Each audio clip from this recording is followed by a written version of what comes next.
الحمدللہ وحدہ لا شریک لہ والصلاة والسلام علی من لا نبی بعدہ۔ محرم الحرام میں نکاح کرنا یہ شریعت کے مطابق ہے، شریعت کے مخالف نہیں۔ حضور اکرم صلی اللہ علیہ وسلم نے نکاح کے فضائل مناقب بیان کیے ہیں، نکاح کی فضیلتیں بیان کی ہیں، آپ نے نکاح کی ترغیب دی ہے۔ النکاح من سنتی، فرمایا نکاح تو میری سنت ہے۔ فمن رغب عن سنتی فلیس منی، جو میری سنت سے اعراض کرے گا اس کا مجھ سے کیا تعلق ہے۔ تزوج الولود الودود، اس عورت سے شادی کرو جو پیار بھی کرے، جو بچے بھی زیادہ دے۔ فإنی مکاثر بکم الامم، میں قیامت کے دن اپنی امت کی کثرت کی وجہ سے فخر کروں۔ اللہ کے نبی ارشاد فرما رہے ہیں اذا تزوج العبد، جب بندہ نکاح کرتا ہے فقد استکمل نصف الدین، نصف دین مکمل ہو گیا۔ فلیتق اللہ فی نصف الباقی، باقی نصف دین کے معاملے میں بھی اللہ سے ڈرتا رہے۔ اللہ کے نبی نے ترغیب دی ہے، نکاح کی ترغیب دی ہے۔ نکاح رمضان میں ہو تب بھی جائز، محرم میں ہو تب بھی جائز، کسی مہینے کے اندر ہو، نکاح پر کوئی پابندی نہیں۔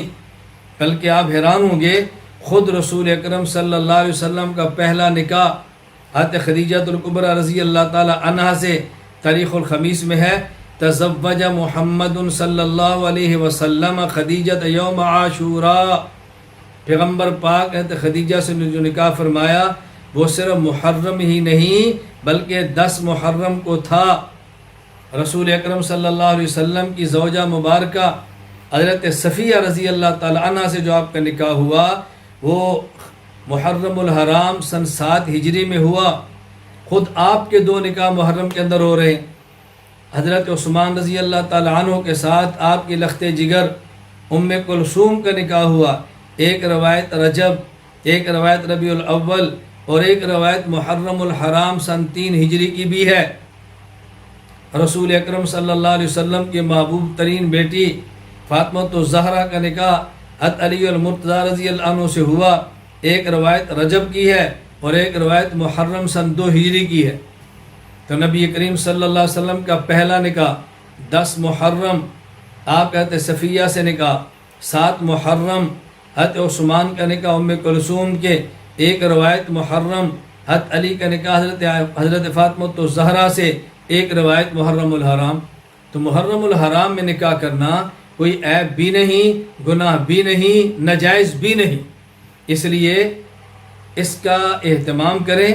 اہتمام کا معنی کہ خوف نہ کریں، ڈرے نہیں، گھبرائیں نہیں۔ کوئی اور وجہ اس محرم میں نکاح نہ کرنے کی ہو تو الگ بات ہے، موافقت نہیں آ رہی، چھٹی نہیں مل رہی، کوئی تاریخ کا مسئلہ ہے، کوئی بچی کا عذر ہے، بچے کے گھر والوں کا عذر ہے، الگ بات ہے۔ لیکن محرم میں نکاح کو برا بھی نہ سمجھیں، محرم میں نکاح کرنے والے کو ملامت بھی نہ کریں، بلکہ محرم الحرام میں نکاح کرنے کے جائز ہونے کے قائل ہوں۔ لیکن اس کا معنی یہ بھی نہیں کہ ضرور ہی کرنا ہے، اس کا معنی یہ بھی نہیں کہ محرم میں ضرور ہی کرنا ہے۔ کرنا چاہیں تو کر لیں، نہ کرنا چاہیں تو نہ کریں۔ باقی محرم میں نکاح کرنے پر کوئی پابندی نہیں۔ رسول اللہ صلی اللہ علیہ وسلم کی مبارک سنت ہے، آپ جب چاہیں اس کو ادا کریں۔ اللہ تعالیٰ میں اتباع سنت کی توفیق عطا فرمائے۔